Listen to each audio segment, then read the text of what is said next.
Hi friends, good afternoon. Welcome to our next class of the Indian Express editorial analysis. आज जो हम करने वाले हैं वो 14 जनवरी के न्यूज़पेपर का एक आर्टिकल को एनालाइज करने वाले हैं, जिसमें हम reading comprehension, vocabulary, phrases, idioms, verb, tenses. और आज एक नई चीज़ है, एक फ्री प्रैक्टिस क्विज मैंने दिया है डिस्क्रिप्शन में। ठीक है, तो उसमें 5 क्वेश्चंस हैं। आप वो ओपन करेंगे लिंक तो आपके सीधे वो क्वेश्चंस ओपन हो जाएंगे। आप अपना नाम नंबर उसमें डाल दीजिएगा आपके रिकॉर्ड सेव करने के लिए। आप जैसे ही उसके आंसर्स अपने सेलेक्ट करेंगे और सबमिट करेंगे, अगले ही स्लाइड पेज पे आपको अपना स्कोर मिल जाएगा। और कोई भी आंसर आपने गलत दिया होगा उसका आपको एक्सप्लेनेशन मिल जाएगा कि आपने क्यों आंसर गलत दिया है और उसका सही आंसर क्या होगा। ठीक है, तो मेक श्योर आप ये प्रैक्टिस क्विज ना मिस करें। इसका लिंक डिस्क्रिप्शन में ही मिल जाएगा। आपको 10 मिनट लगेंगे और आपको बहुत अच्छी एक लर्निंग मिल जाएगी उससे। ठीक है, चलिए स्टार्ट करते हैं आज के एडिटोरियल एनालिसिस को। लाइक ऑलवेज एक बार पहले हम अपना आर्टिकल पढ़ लेते हैं। तो क्या कह रहा है? For most of last year global temperature data sets had indicated that it was going to be the hottest on record. अच्छा, ये आर्टिकल जो था ना, ये आया था ग्लोबल वार्मिंग के ऊपर की जो 2024 था वो हॉटेस्ट ईयर था अर्थ का ऑन रिकॉर्ड। और आगे चल के क्या होने वाला है, तो काइंड ऑफ एक क्लाइमेट चेंज के ऊपर ये कल एडिटोरियल का आर्टिकल आया था। तो last week the European Union's Copernicus climate change service confirmed that the average temperature in 2024 was 1.6 degrees Celsius more than that of the pre-industrial revolution era. More than that of the pre-industrial revolution era. 0.1% more than the record set in 2023. अब ये क्या कह रहा है कि 2023 में भी record बन गया था हॉटेस्ट टेम्परेचर का, लेकिन 2024 में 0.1% उससे भी ज़्यादा था। The blistering heat does not yet mean that the world has defaulted on the Paris pacts threshold. अब पेरिस पैक्ट क्या हुआ था, बहुत सारी कंट्रीज आई थी इकट्ठा। पेरिस में एक एग्रीमेंट हुआ था कि सब लोग अपने एमिशंस कम करेंगी, सारी कंट्रीज अपनी एमिशंस कम करेंगी, क्योंकि उससे ही ग्लोबल वार्मिंग बढ़ रही थी। अब बहुत सारी कंपनीज ने तो, बहुत सारी कंट्रीज ने तो उस चीज़ को फॉलो किया, उन्होंने ट्राई किया, और बहुत सारी कंट्रीज नहीं कर पाए इस चीज़ को। तो क्या है कि ओवरऑल अर्थ का टेम्परेचर जो है वो ना बढ़े चले जा रहा है। The grim milestone is measured in decadal averages and not on the basis of yearly temperature increases. Decadal averages क्या है? Decadal averages, decadal averages मतलब decadal वर्ड आ रहा है हमारा decade से। decade का मतलब होता है 10 years। तो अब ये क्या कह रहा है? The milestone is measured in decadal average. Average जो है 10 साल के टेम्परेचर्स का, उससे हम लोग ये मेजर करेंगे। ठीक है, जो माइलस्टोन्स है हम ईयरली बेसिस पे नहीं मेजर करेंगे इस चीज़ को। ठीक है, तो बात यहाँ पे ईयरली की कर रहे हैं, इसलिए इसने आर्टिकल ने क्लैरिफाई कर दिया कि जो माइलस्टोन्स है उसको एवरेज में देखा जाना है, ईयरली नहीं देखा जाना है। But the forest fires raging in the US are the latest in a series of destructive events over 12 months. आप लोगों ने देखा होगा कि यूएस में लॉस एंजलिस में बहुत ज़्यादा फॉरेस्ट फायर्स हो रही हैं, वाइल्ड फायर्स हो रही हैं, हज़ारों लोगों को इम्पैक्ट कर रहा है, बहुत सारे घर जल चुके हैं वहाँ पे, और बहुत नेगेटिव उसका इम्पैक्ट हो रहा है, बहुत डिस्ट्रक्शन हो रहा है उससे। तो वो क्या कह रहा है? That frame the seriousness of the climate crisis. According to a UN Environment Program stock taking in October last year, if countries do not change course drastically, the world will see warming of more than 3 degrees by the end of the century. अभी कौन सी century की बात कर रहा है? हमें अभी चल रहे हैं 2024 में। अब ये कौन से सेंचुरी, 100 साल की बात हो रही है ना, तो 2000 से लेके 2100 के सेंचुरी की बात हो रही है।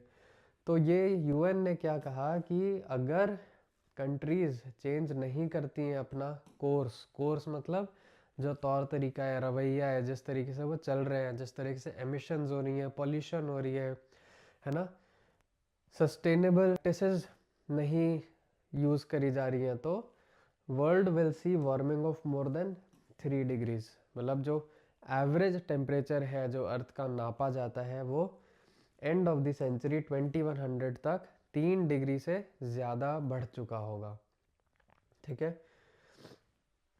The UNEP study estimates that global emissions need to drop to about 42% of the 2019 levels in the next 10 years to keep temperature rise below the Paris Pact threshold। क्या कह रहा है ये? UNEP ने जो स्टडी करा है वो कह रहा है कि ग्लोबल एमिशंस जो है, ठीक है, ग्लोबल एमिशन मतलब हर कंट्री का ही अपना अपना एमिशन है ना, वो सब मिला के ग्लोबल एमिशन बन जाता है। तो ऑन एवरेज सबको नीड्स टू ड्रॉप मतलब कम होना पड़ेगा, 42% तक आना पड़ेगा 2019 के लेवल से लेके। ठीक है, तो 2019 में मान लीजिए 100 टन एमिशन हो रहा था कार्बन डाइऑक्साइड का या किसी भी चीज़ का ले लीजिए।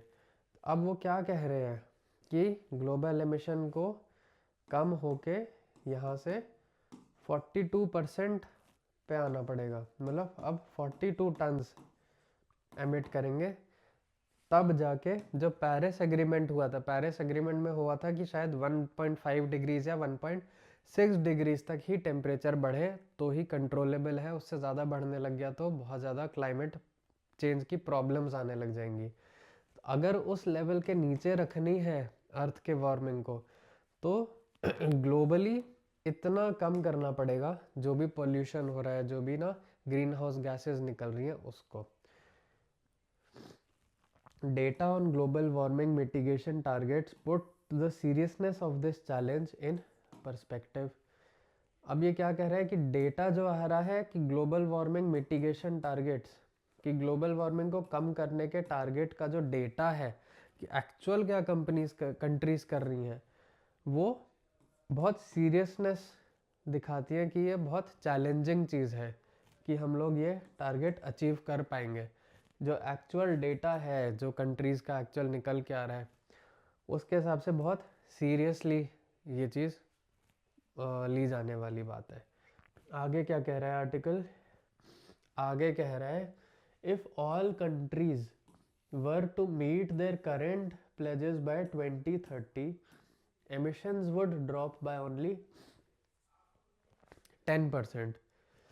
अब ये कह रहा है कि 2030 तक सारी कंट्रीज जो है वो जो पेरिस एग्रीमेंट हुआ था उसको मीट भी कर लेते हैं, वर टू मीट देयर, है ना, वर टू मीट मतलब अगर वो आगे चल के फ्यूचर में मीट कर लेते हैं पेरिस पैक्ट के प्लेज को, तब भी एमिशन खाली 10% से ही गिरेगा, है ना, मतलब अगर 100 था तो वो 90 आ जाएगा, बट हमें क्या चाहिए 42 पे आना पड़ेगा उसको। The UN report was released about a month before the UNFCCC's COP29 in Baku in Azerbaijan, yet the annual climate meet saw very little by way of creative intervention on ways to reduce emissions. Countries are expected to announce new climate mitigation plans, nationally determined contributions or NDCs by the end of February. अब इस साल 2024 के February तक क्या होने वाला है? Countries are expected to announce new climate mitigation plans. जो भी कंट्रीज थी जो पेरिस पैक्ट में थी वो नए प्लान्स बताएंगे कि क्लाइमेट चेंज को रिड्यूस कैसे करें, उसका इम्पैक्ट कम कैसे करना है। अब बात आगे, लेकिन हाउएवर क्या कहता है कि लेकिन कुछ उल्टा होने वाला है इसमें। The recent history of climate negotiations offer very little hope that these pledges would be ambitious enough to maintain the sanctity of the 1.5 degrees threshold।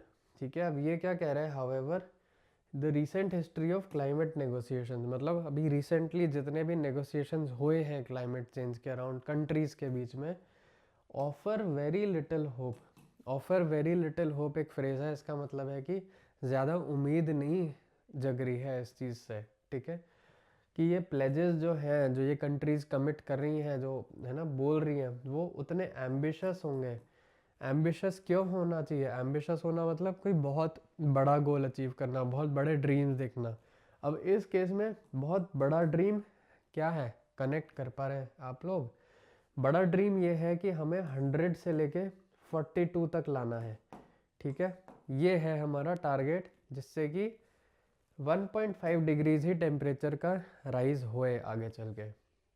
अब ये एम्बिशियस क्यों है? क्योंकि ये करने के लिए कंट्रीज़ को बहुत ज़्यादा स्टेप्स लेने पड़ेंगे, बहुत मेहनत करनी पड़ेगी, नए रूल्स लाने पड़ेंगे, पुरानी जो पोल्यूशन वाली फैक्ट्रीज़ हैं वो बंद करवानी पड़ेंगी, बहुत पॉलिटिकल डिसीजंस लेने पड़ेंगे। इसलिए ये बहुत एम्बिशियस टारगेट है। और ये कह रहा है कि ऑफर वेरी लिटिल होप, कि ज़्यादा उम्मीद है नहीं कि कंट्रीज़ कोई बहुत इतने एम्बिशियस टारगेट्स लेने वाली हैं या इतना एम्बिशियस कुछ काम करने वाली हैं कि हम ये टारगेट मीट कर पाएँ।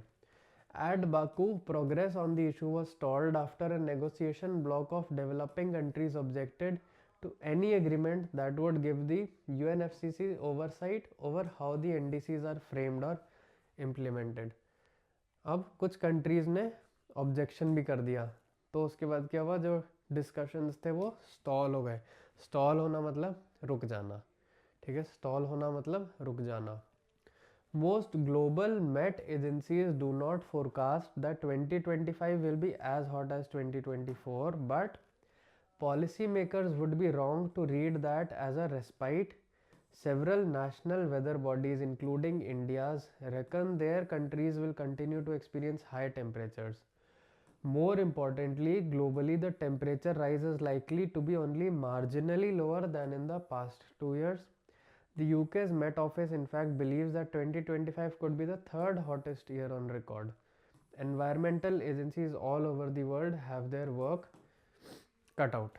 एक और फ्रेज मिल रहा है, have their work cut out, मतलब उनका काम तो डिसाइडेड है कि उनको क्या करना है, ठीक है? Have their work cut out का हिंदी में मतलब ये होता है कि उनके लिए तो उनकी रिस्पॉन्सिबिलिटीज़, उनके काम डिसाइड हो चुके हैं कि आपको आगे चल के यही काम करना पड़ेगा। क्या है, किसकी बात हो रही है? Environmental agencies. एनवायरमेंटल एजेंसीज क्या करती हैं? पॉलिसी मेकर्स को सपोर्ट करती हैं कि नए लॉज लाएं, नए रूल्स लाएं, ग्लोबल वार्मिंग को कैसे कंट्रोल करना है उसके ऊपर काम करती हैं। तो ये कह रहा है कि agencies all over the world, दुनिया भर की ऐसी agencies have their work cut out, मतलब उनका काम बड़ा क्लियरली, उनको टारगेट पता है कि उनको क्या अचीव करना है, उस हिसाब से उनको काम पे लग जाना चाहिए एकदम से। ये था अपना आर्टिकल। एक बार मैं आपको रिमाइंड कर देता हूँ, हमारी जो क्लासेस होती हैं, तो इंग्लिश बेसिक्स की सुबह 10 बजे क्लास होती है, जिसमें अभी हम नाउन्स के ऊपर डिस्कशन कर रहे हैं। इंडियन एक्सप्रेस का एडिटोरियल रिव्यू हम लोग रोज़ 2 बजे देख रहे हैं। एरर डिटेक्शन हम लोग रोज़ 6 बजे कर रहे हैं। और 7 बजे जो है हम डेली क्विज़ करते हैं, और एक फ्री प्रैक्टिस क्विज़ जो मैंने आपको बताया वो हमने स्टार्ट किया, जो इस वीडियो के लिंक में जाता है। तो डेली हम लोग ये सारी एक्टिविटीज़ तो कर ही रहे हैं यूट्यूब के थ्रू। उसके अलावा अगर आपको डाउट्स क्लियर करने हैं, अगर आपको कोई क्वेश्चन में क्लैरिटी चाहिए, और उसके अलावा आपको सारी क्लासेस के पीडीएफ में फॉर्मेट्स में कंटेंट चाहिए, पीडीएफ के रूल्स चाहिए, नोट्स चाहिए सारे, वो आप ले सकते हैं। आपको वीकली मॉक टेस्ट मिल जाएगा इंग्लिश का, और हम डेली एक प्रैक्टिस क्विज करते हैं अराउंड 20 to 30 क्वेश्चंस का डेली। तो उससे आपकी एक बार डेली का रिवीजन हो जाता है, रिफ्रेश हो जाता है। अगर आप इतना डेली कर लेते हैं ना, उसके बियॉन्ड आपको आई एम श्योर बहुत ज़्यादा इंग्लिश में टाइम लगाने की ज़रूरत नहीं है। अगर आपने ये 3 क्लासेस देख ली हैं, वीकली आपने पीडीएफ्स के थ्रू रिवाइज कर लिया है, और ये पीडीएफ्स आपको ऐसे फॉर्मेट में मिलती हैं कि आपके लिए रिवीजन बहुत इजी रहता है, ठीक है? इसमें आपको कॉम्प्लिकेटेड वे में नहीं है, बहुत इजीली रूल्स के साथ, क्वेश्चन आंसर के साथ आपको मिल जाता है। तो आप ये क्लासेस देख लीजिए, रिवाइज कर लीजिए, वीकली मॉक टेस्ट करते रहिए, डेली प्रैक्टिस क्वेश्चन करते रहिए। इससे ज़्यादा आपको अगर इंग्लिश की ज़रूरत नहीं लगेगी प्रिपेयर करने के लिए। अब ये सारी चीज़ें करने के लिए अगर आपको 1 साल में करना है, तो एक मिनिमल कॉस्ट है ₹500 का। 500 रुपीज़ आप दे के रजिस्टर कर लीजिए बेसिक्स कोर्स में, और इंग्लिश अपना पूरा थॉरोली पढ़ते चलिए पूरे साल, ठीक है? चलिए टोन, समरी और सजेशन देख लेते हैं क्या है। बेसिक कोर्स में रजिस्टर करने के लिए ये नंबर है, you have to message on this number. मैं या मेरी टीम में से somebody will reply and help you register for the basics course, ठीक है? चलिए टोन समरी और सजेशन देख लेते हैं एक बार। तो टोन क्या है, सीरियस एंड अर्जेंट है। सीरियस और अर्जेंट क्यों है, क्योंकि अर्थ के हॉटेस्ट ईयर्स थे रिकॉर्ड पे 2023 2024। तो ये बात सीरियस है कि ग्लोबल वार्मिंग तो हो रही है और कंट्रीज़ बहुत ज़्यादा एक्शन नहीं ले रही हैं कि ग्लोबल वार्मिंग को वो कंट्रोल कर पाएँ। ठीक है, जो अपना टारगेट था पेरिस पैक्ट हमने देखा जिसमें टारगेट लिया 1.5 डिग्रीज़ का, वो हो सकता है मीट ना हो पाए। अब आगे चल के हमें ये भी नहीं पता कि ग्लोबल वार्मिंग से क्या क्या नेगेटिव असर और बढ़ने वाला है अर्थ के ऊपर, इसलिए सीरियस और अर्जेंट टोन है इस आर्टिकल का। समरी क्या कह रहा है, the article emphasises the alarming rise in global temperature with 2024 being the hottest year on record. अब 2024 हमने देखा कि हॉटेस्ट ईयर था, 2025 शायद उससे भी ज़्यादा गर्म होने लग जाए। It critics global inaction on climate goals particularly the Paris pact. अब वो क्या कह रहे हैं कि पेरिस पैक्ट में जो कंट्रीज आई थी उन्होंने एक गोल्स बनाए थे कि हम एक टारगेट से अपने एमिशंस कम कर देंगे, और वो नहीं कर रही हैं कंट्रीज। ठीक है, and highlight the need for drastic emission cuts. अब ड्रास्टिक वर्ड क्या होता है, बहुत तेज़, बहुत जल्दी। ठीक है, अब वो एमिशन कट हम धीरे धीरे नहीं कर सकते हैं कंट्रीज़, वो बहुत जल्दी करनी है जिससे हम जो ग्लोबल वार्मिंग के टारगेट्स हैं कि उतना ना बढ़ जाए टेम्परेचर, वो मीट कर पाए। ड्रास्टिक मतलब एकदम से कम कर देना। Despite some progress policy inconsistencies and geopolitical conflicts hinder effective climate mitigation. ठीक है, बोल रहे डिस्पाइट सम प्रोग्रेस मतलब कुछ प्रोग्रेस होने के बावजूद। डिस्पाइट का मतलब होता है उसके बावजूद, कि प्रोग्रेस तो हो रही है बट उसके बावजूद भी पॉलिसी के इनकन्सिस्टेंसीज बहुत सारी हैं, जियो पॉलिटिकल कॉन्फ्लिक्ट्स बहुत सारी हैं कि एक कंट्री दूसरी कंट्री के सपोर्ट में नहीं है, वो अगेंस्ट जा रही है किसी के, या हर कंट्री अपने फ़ायदे के बारे में सोचने लग रही है। तो हिंडर करने का मतलब होता है कि रोक देना या फिर अटका देना, कि कोई काम आगे बढ़ रहा था ना उसको हिंडर करना मतलब आपने अटका दिया उस काम को, पॉज कर दिया उस काम को, या स्लो कर दिया उसकी प्रोग्रेस को। ठीक है, तो वो स्लो कर दे रही है। इफेक्टिव क्लाइमेट मिटिगेशन सजेस्ट क्या कर रहा है आर्टिकल, सजेस्ट ये कर रहा है कि policy makers must take urgent ambitious action to meet emission reduction targets and mitigate the effects of climate change. ठीक है, चलिए इम्पॉर्टेंट वर्ड्स हम देख लेते हैं और इसके बाद हम लोग फ्रेजल वर्ब्स और इडियम्स देख लेंगे जो इस आर्टिकल में आए हैं। इम्पॉर्टेंट वर्ड आया है हमारा blistering, threshold, raging, mitigation, pledge, sanctity, respite और रेकन। ठीक है, ये 8 वर्ड्स हैं। एक बार हम लोग इनको ओवरव्यू कर लेते हैं। ब्लिस्टरिंग मतलब एक्सट्रीमली हॉट और इंटेंस, कोई चीज़ बहुत गर्म होती है उसको हम बोलते हैं वो ब्लिस्टरिंग है। ये एडजेक्टिव है जब आप इसको किसी नाउन को के लिए यूज़ करेंगे, जैसे ब्लिस्टरिंग हॉट पैन, या फिर ब्लिस्टरिंग हॉट आयरन, या ब्लिस्टरिंग हॉट जैसे सरफेस ऑफ द सन, बहुत गर्म होती है तो blistering hot surface of the sun. तो वहाँ पे हम ब्लिस्टरिंग को एक एडजेक्टिव की तरह बना रहे हैं। अगर हम इसका वर्ब फॉर्म करेंगे तो टू ब्लिस्टर। टू ब्लिस्टर मतलब ब्लिस्टर करना मतलब होता है जब हम बहुत बॉडी पे गर्मी गर्मी हो जाती है तो ऐसे छाले से पड़ जाते हैं, उसको बोलते हैं ब्लिस्टरिंग होना स्किन पे। तो टू ब्लिस्टर इसका पास्ट टेंस होगा ब्लिस्टर्ड, प्रेजेंट कंटिन्यूस होगा ब्लिस्टरिंग। इसके सिनोनिम्स क्या है, स्कॉर्चिंग, बर्निंग, सियरिंग, स्वेल्टरिंग या टॉरेड। ठीक है, ये सारे वर्ड्स का मीनिंग यही होता है कि बहुत गर्म। एंटोनिम्स क्या होंगे इसके, जो मतलब होंगे बहुत ठंडा, freezing, cool, cold, mild, refreshing. ठीक है, थ्रेशोल्ड देख लेते हैं। थ्रेशोल्ड मतलब स्टार्टिंग पॉइंट या मिनिमल लेवल जिस पे कुछ हो रहा है।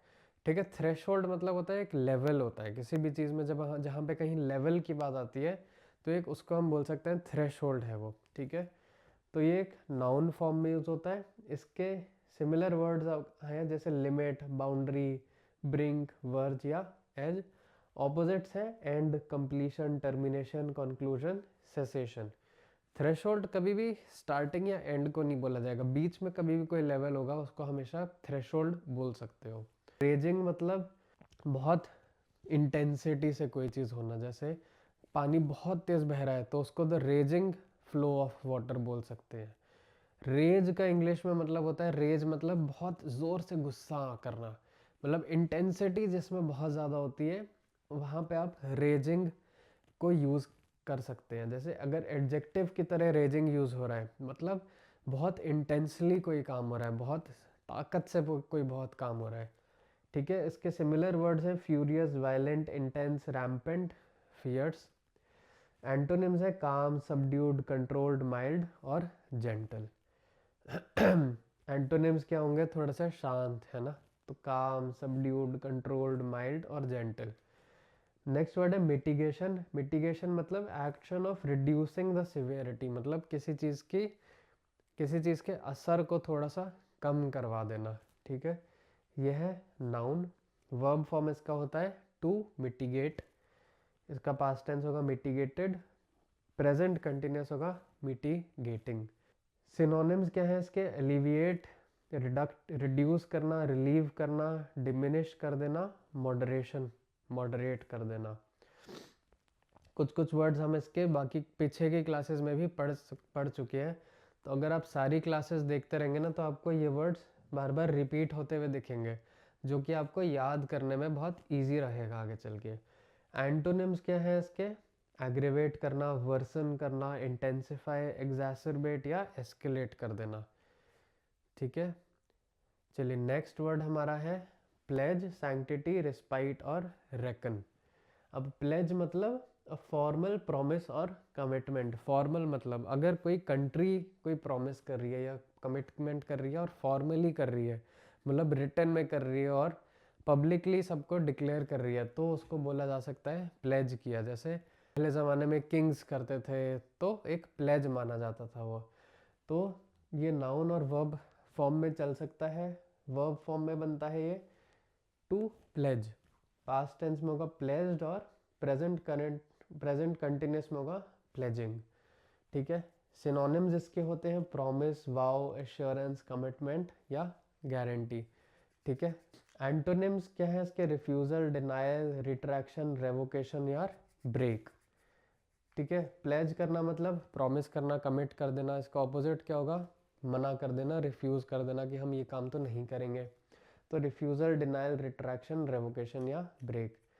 एक होता है सैंक्टिटी। सैंक्टिटी मतलब किसी चीज़ की, मोस्टली आप समझ सकते हैं प्योरिटी, ठीक है, कि किसी चीज़ की सैंक्टिटी मतलब उस चीज़ की एक जो कोर, जो उसका मेन रीज़न है, जो उसका मेन जो जो वो चीज़ है, उसको बोला जाता है सैंक्टिटी, ठीक है। The state of being sacred या होली, मतलब कोई जो बहुत चीज़ प्योर मानी जाती है, उसको आप सैंक्टिटी उसके लिए वर्ड यूज़ कर सकते हैं, ठीक है। तो होलीनेस, सेक्रेडनेस, इनवायबिलिटी, प्योरिटी। ऑपोजिट इसका क्या होता है, प्रोफैनिटी, इररेवरेंस, डिसिक्रेशन, इम्प्योरिटी या अनहोलीनेस। नेक्स्ट वर्ड हमारा आता है रिस्पाइट। अब रिस्पाइट का मतलब है a short period of relief और रेस्ट फ्रॉम समथिंग डिफ़िकल्ट, ठीक है। मान लीजिए आप बहुत देर से पढ़े जा रहे हैं, आपको 3 4 5 6 7 घंटे हो चुके हैं, आप पढ़े जा रहे हैं, फिर आप बीच में ब्रेक लेते हैं, तो वो ब्रेक को बोला जाएगा कि आपको एक रिस्पाइट मिला कंटिन्यूस पढ़ाई करने से, ठीक है। कोई भी बहुत मेहनत का काम कोई करे जा रहा है, कोई लेबर है या कोई मतलब वर्कर है, वो बहुत देर से कोई काम कर रहा है और फिर ब्रेक लेता है बीच में, तो हम बोल सकते हैं कि एक रिस्पाइट मिल गया उसको, ठीक है। नाउन फॉर्म है। इसके वर्ब फॉर्म बहुत ही कम देखने को मिलेंगे इंग्लिश में, ठीक है, मोस्टली आपको नाउन फॉर्म में ही मिलेगा। सिनोनिम्स इसके हैं ब्रेक, पॉज, इंटरमिशन, ब्रीदर या रिप्रीव। ऑपोजिट इसके वर्ड होते हैं कंटिन्यूएशन, परसिस्टेंस, प्रेशर, स्ट्रेस और एंड्योरेंस, ठीक है। नेक्स्ट वर्ड है रेकन। रेकन का मतलब होता है टू बिलीव और सपोज समथिंग। जैसे हम हिंदी में बोलते हैं ना कि मुझे ऐसा लगता है कि कुछ हो है, तो आप कुछ सपोज करते हो, कि आप कुछ गेस करते हो, तो रेकन है हमारा वर्ब। इसके सिनोनिम्स है consider, think, calculate, estimate, सरमाइज। Antonyms हैं डाउट करना, डिसबिलीव, इग्नोर, ओवरलुक या डिसरिगार्ड, ठीक है। एक बार हम फ्रेजल वर्ब्स देख लेते हैं। दो फ्रेजल वर्ब्स हैं, कट आउट और चेंज कोर्स। चेंज कोर्स मैंने आपको बताया था कि अपनी स्ट्रैटेजी बदल लेना या अपना प्लान बदल लेना। बहुत ही सिंपल सा फ्रेजल वर्ब है। स्ट्रैटेजी बदल लेना या प्लान बदल लेना, ठीक है। Countries must change course drastically, after the market crash investors were forced to change course, he decided to change course and switch his career, ठीक है। यहाँ पे हर एक पे चेंज कोर्स मतलब अपना प्लान चेंज करना ना, पॉलिसी बदल लेना, ठीक है। कट आउट का मतलब है टू असाइन वर्क या रिस्पॉन्सिबिलिटी। जैसे मैंने बताया था ना कि जब हम एनवायरमेंटल एजेंसीज की बात कर रहे थे तो the work was cut out लिखा था कि टू असाइन वर्क या रिस्पॉन्सिबिलिटीज़, कि आपको क्या रिस्पॉन्सिबिलिटीज़ हैं वो बोला जाता है the work is cut out. Environmental agencies all over the world have their work cut out. You need to cut out sugar from your diet. अब ये तो डायरेक्ट हो गया कि कट आउट मतलब आपको एलिमिनेट करना, आप अपनी डाइट में से शुगर हटा दीजिए, ठीक है। तो ये हो गए हमारे फ्रेजल वर्ब्स। नेक्स्ट हमारा आता है इडियम्स और फ्रेजेस। तो ग्रिम माइलस्टोन और फ्रेम द सीरियसनेस। अब फ्रेम द सीरियसनेस क्या कहता है, to emphasize the gravity of a situation, मतलब कोई बहुत सीरियस मैटर है, कोई बहुत इंपॉर्टेंट मैटर है, कोई बहुत ध्यान देने वाली बात है। The data frames the seriousness of climate crisis, the report framed the seriousness of companies financial troubles. Usually ये हमेशा एक नेगेटिव चीज़ को बताने के लिए यूज़ होगा, ठीक है। ये है frame the seriousness. Grim milestone मतलब सीरियस और अनडिजायरेबल सिग्निफिकेंट इवेंट। माइलस्टोन होता है कोई एक सिग्निफिकेंट इवेंट, मतलब कोई एक टाइम जो बहुत इंपॉर्टेंट है।